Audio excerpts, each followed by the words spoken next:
And with that, we have Kim Champney, who's doing some consulting, has been involved in disability services forever and ever, and is up in Alaska. And they're doing some really cool things up there with Health Tie. Am I saying it right? Health Tie? Mm-hmm. Yeah. So Kim, I'll turn it over to you, and I'll keep an eye on the chat for you. If there's questions, I'll pop my face back up. Okay, great. Thanks, Dustin. It's great to be here.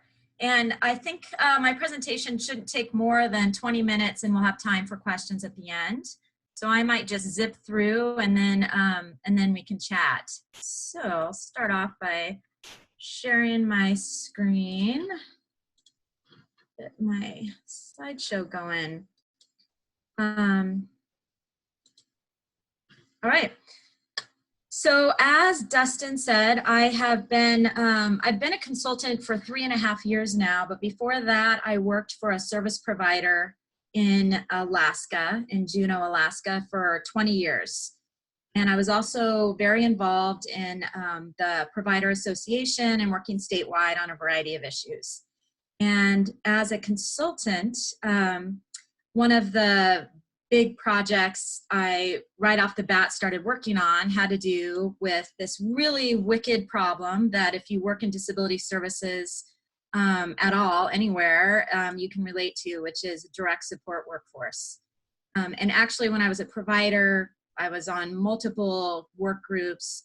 How do you recruit, retain, train, create a quality workforce to provide direct support to people with disabilities? And if you work in this field, you know that is the absolute primary way to impact quality of life for folks. And one of the things I found as a consultant is that it was always the same people in the room coming up with the same ideas, and it just seemed like there had to be a different way. And so I was talking to a friend, just a friend, not even a work friend, but just a friend about this.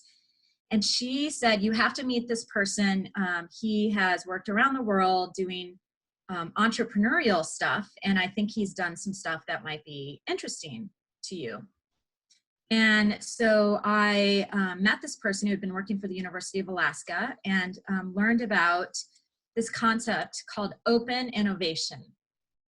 And open innovation is an entrepreneurial approach where you bring together lots of different stakeholders. So typically in the corporate world and business, and I've learned all this very recently. I'm a social worker by trade and very much a social service person.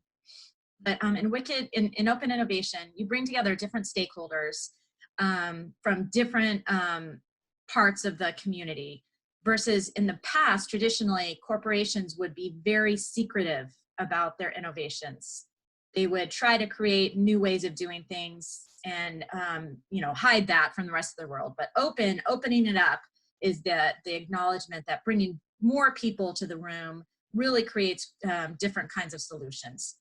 And so you can work on community problems with this, and you use the tools from the entrepreneurial ecosystem on social issues. There's actually, wicked problem is a technical term. If you Google it, you'll find information online.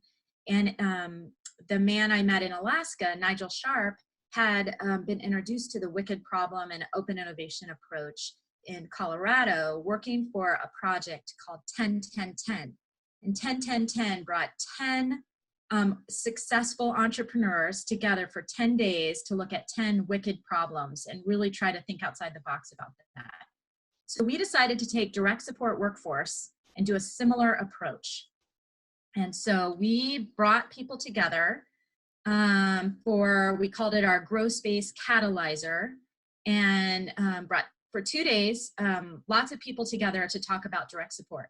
We brought people with disabilities, we brought service providers, and then we also brought successful entrepreneurs, university business people together, people who really had never been in the room talking about direct support. And we identified the pain points, which is another entrepreneurial term, but we identified 5 pain points and put together a report. So that was, as you can see, a couple of years ago, October. And then, now that we had clearly defined the problem, we would work on solutions, which is the typical way, in my mind, you figure out the problem, then you figure out how to fix it. But that is actually not what we did. The more we kind of chewed on this and we talked to lots of people, we decided that instead we would design a program that would facilitate lots of solutions to our problem and would actually attract people who wanted to solve problems. Different people, not the typical people related to our human service system. So again, we continue to talk with people, lots of meetings and events. And at these meetings, again, sometimes providers, sometimes it was really people from our small business development community, startups. I became very familiar with the startup community. And this is what we learned. There are lots and lots of health-related startups. And a startup is a business. Typically, it's less than 5 years old. And it is usually just 2 or 3 people who are the founders who came up with some new idea. Uber started as a startup. They're, kind of beyond that phase now, but, who would have thought people using their own cars to go and provide services like a taxi? Airbnb started as a startup. Well, similarly, there are people who are techies, who are really into the, coming creative, coming up with new ideas that are looking at health and human service related issues. Probably Disability Cocoon has highlighted some of those in your work or found those. They're often tech, but not always, but often they are technology related. Well, when you're a new startup, you have a new idea, especially in healthcare and human services, your biggest thing you need is to test it out. And that's difficult in healthcare and human services because of the risk. It's difficult to cold call an organization and say, hey, I have this new idea, can I come and test it? But until you test it, nobody wants to fund it. And so there's this very big motivation to test it out. And health and human service providers need innovation. We need to think of different ways to support people. And so there's this real win-win that we recognized after lots of conversations. And so we created Health Tie. TIE stands for Testbed for Innovative Enterprises. And we really see the value of bridging between service organizations and innovative partners. Doing kind of a matchmaking, and especially in Alaska, we're outside, there's certain hotbeds of startups. The most obvious one is Silicon Valley in California, but Seattle's a hotbed. I think Atlanta's a hotbed. Actually, Texas is a hotbed. I mean, they're throughout the country. And so we wanted to really pull people to Alaska and saw the need to intentionally market and do outreach and say, hey, you should come check us out and see what you can do here. So how we are still pretty young and evolving. We just recently in the last 2 months have nonprofit status through an incubation program in our state. We do have some early funding from several health foundations that are interested in, disrupting healthcare in Alaska. But we're still early on in how we're approaching this. But we have 4 main strategies.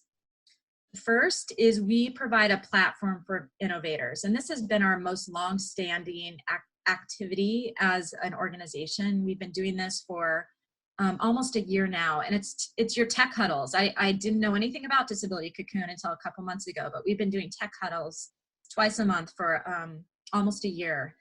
And that has been incredibly interesting and impactful because it introduces people in Alaska to concepts, that we'd never thought about before, that are startups that are trying to break into this field.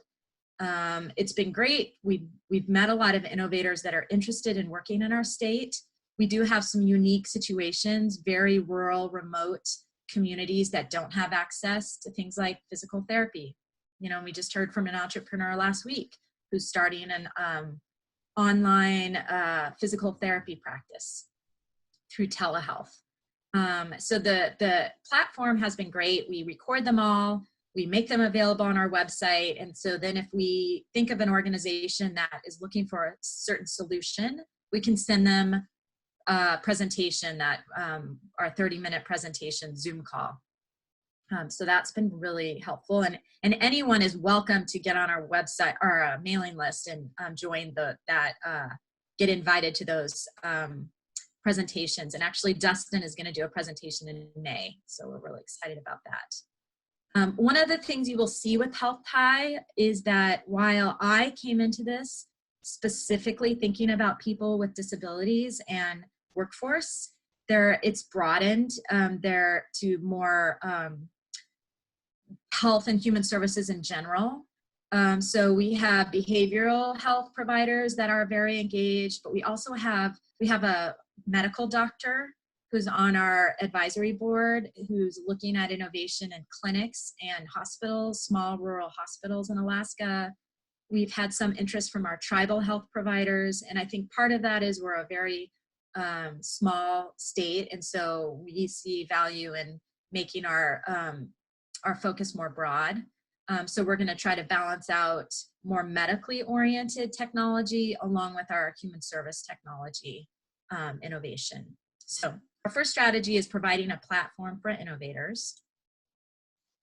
Second, we facilitate convenings. So we've had several convenings, and these are just getting different people in a room. And but the difference is, and I have spent 23 years now in disability services and done a lot of facilitation, but it's been exciting to use tools like design thinking, which is something more from the entrepreneurial community.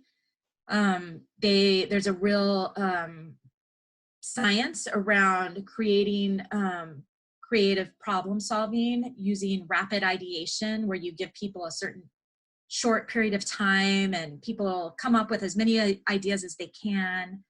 There's a way of prioritizing those ideas and then prototyping, creating some prototypes, testing those out, seeing what works, what doesn't.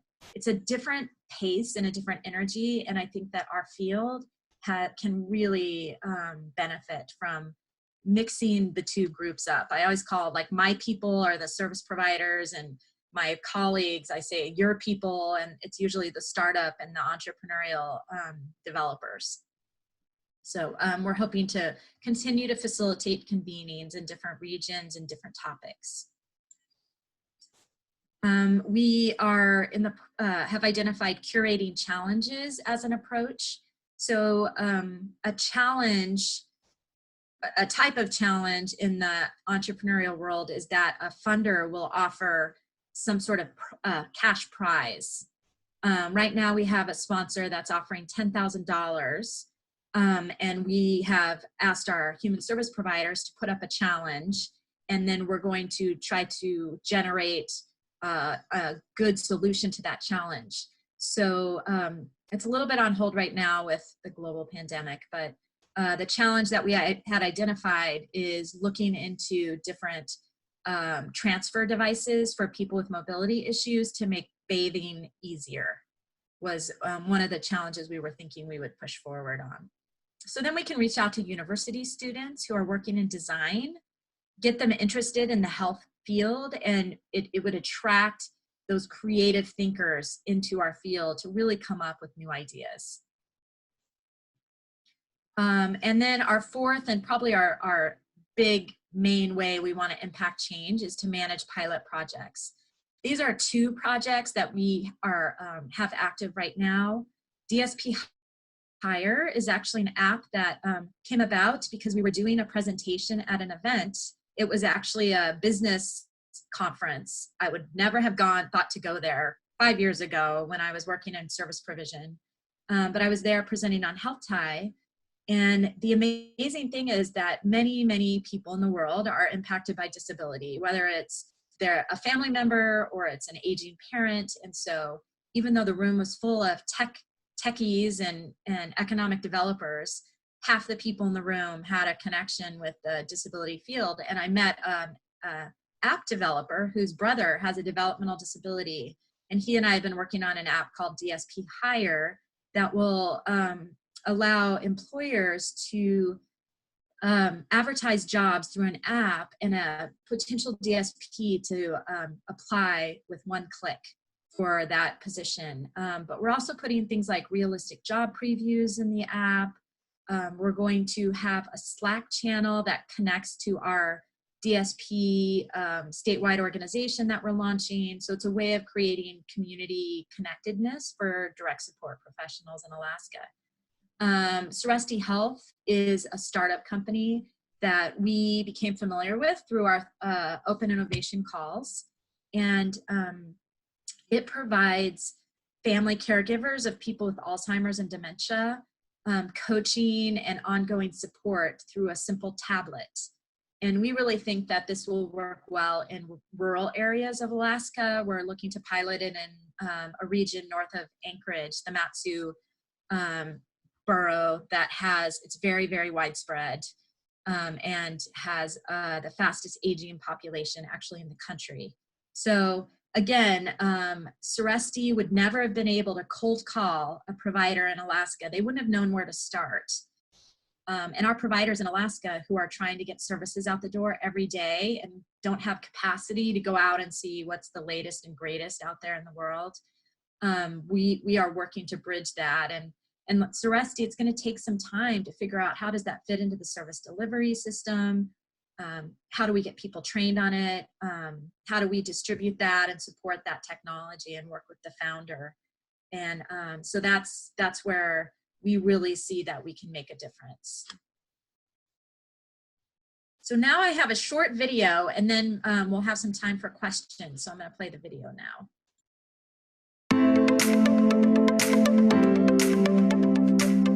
It's a win for the entrepreneurs that they get an opportunity to test out their project. It's a win for the service providers because they're able to be better at what they're trying to do, and the people, the consumers or the patients or the clients receive better health care. We have the highest healthcare costs in the United States, and anything that we can do to reduce those costs, to look at ways to do things better and more efficiently and give people better access to healthcare is only going to improve the healthcare options for everyone within the state. A family of a special needs individual. The challenge that we experience is maintaining a consistent workforce and embracing technology as part of her care.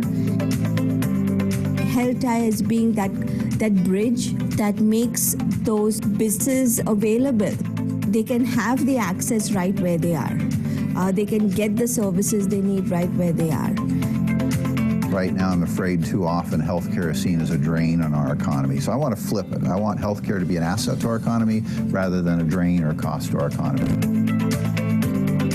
I really am excited in HealthTie how it's not only breaking down the barriers within service provision, but it's bringing together funders, entrepreneurs, people who think very, very, very differently. That's really exciting.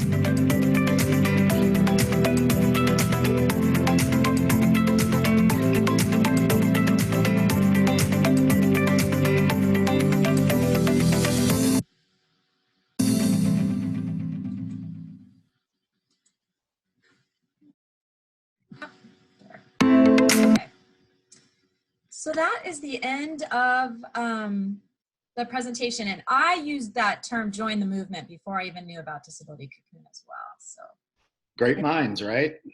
That's right. Well, thank you. That was great. We do have a couple of questions that came in. How are you guys involving people with disabilities and creating solutions through HealthTie?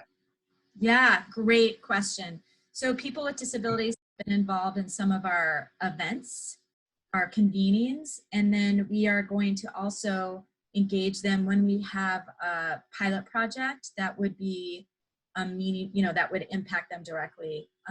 One of the things that we're just, just kind of getting ramped up in identifying pilots that we'd like to try. And so I really see that once we have some things that actually people with disabilities can use in their homes, why I love the webinar last week that I hooked into with Disability Cocoon. I can see them being part of our testers. But yeah, that's a great question. Yeah. And are you guys, are all of the audio and the, what the bi-weekly things that you do that are like tech huddles, what are they called? Sorry. Are those accessible? Are you doing better than Disability Cocoon in that area? Thank you for that. They're Zoom. Okay. Yeah. Yeah, they are Zoom. Now I'm really involved with our DD Council, and we have another project. This actually came out of a project called the Shared Vision, which is very driven by people with disabilities. Our Shared Vision leaders, we call them the Fab Four, are 4 people who are users of services. And so Health Tie is we report regularly on Health Tie to that group and to our DD Council. So there's a level of communication with people with disabilities. The direct engagement, there hasn't necessarily been that meaningful opportunity at this point because we're still finding our way. A lot of even our Open Innovation Thursdays, you'll see, are more medical related. We just in December had a strategic planning where we identified we don't want to lose that founder's vision, which really was about workforce and people with disabilities. But we're evolving. So my dream and what I would really like to see is, for example, if we have 2 presentations a month, one of those is very specific to services to people with disabilities. And then when we know that, we can start doing that more intentional outreach and help people access those presentations through Zoom and with support. So it's kind of the evolving. Yeah. I'd like to see that happen more. Yeah, and speaking of evolving, I guess a question that I have, and then there is one more question in the queue here.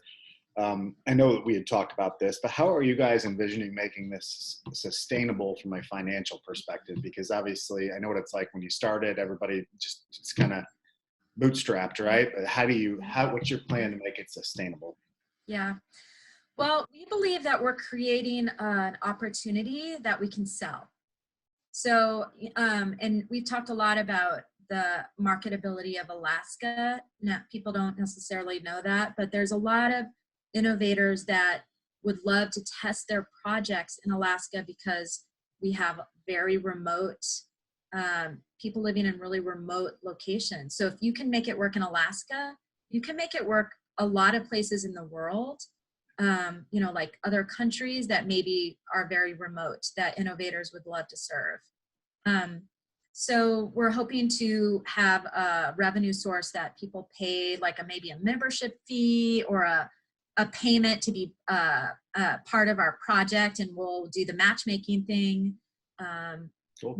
We have insurance companies that we are reaching out to partner. So a lot of this is about cost-effective services to folks. That's Soresti Health that we're working on that pilot. In other states, that's proven to reduce the cost of people with Alzheimer's and dementia later in life.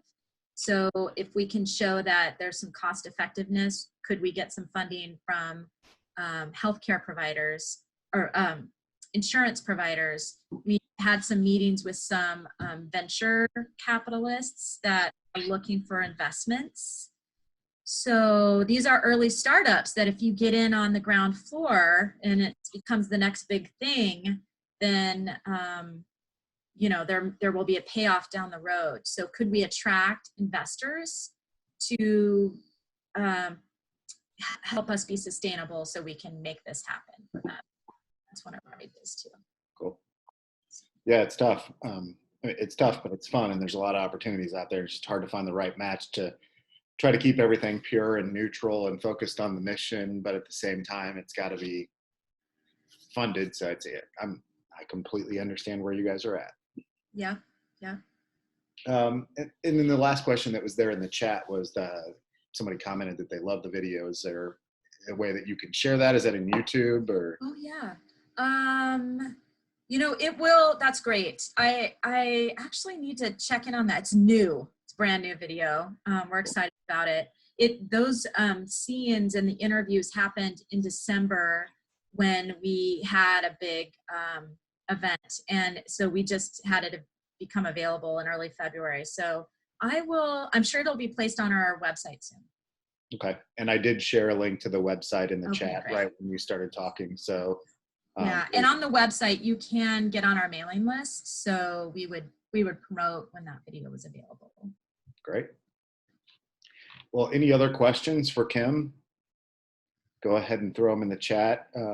Okay, we do have a question. How do you find the startup companies that you want to do pilots? Yeah, very good question.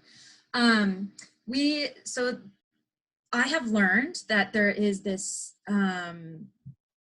whole world out there that is startups around the globe.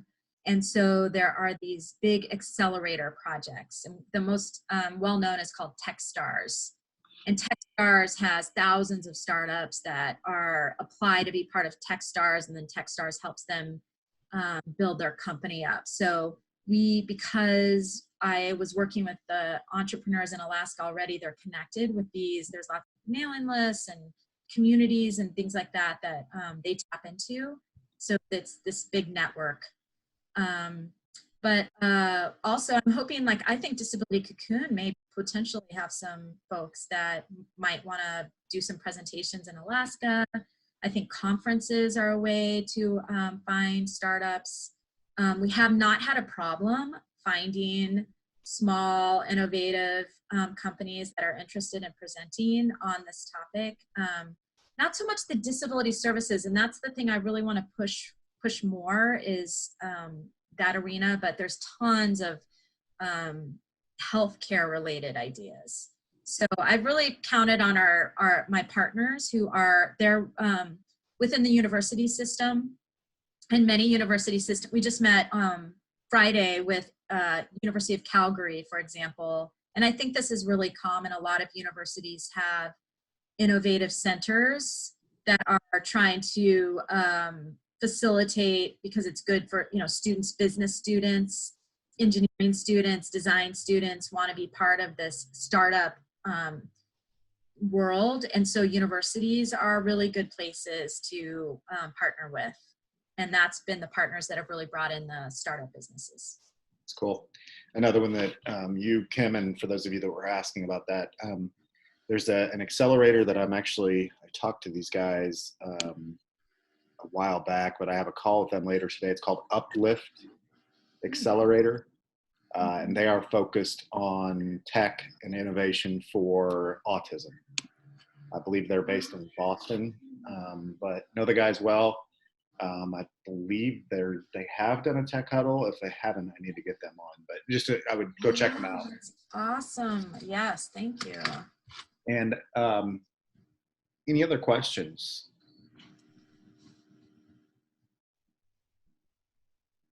Okay. Well, I hope everyone, thank you for coming. I know that everybody's lives are probably turned upside down right now. Thanks for coming this week. We will continue to do these tech huddles. May throttle back on some of the other things that we're doing for a short period of time.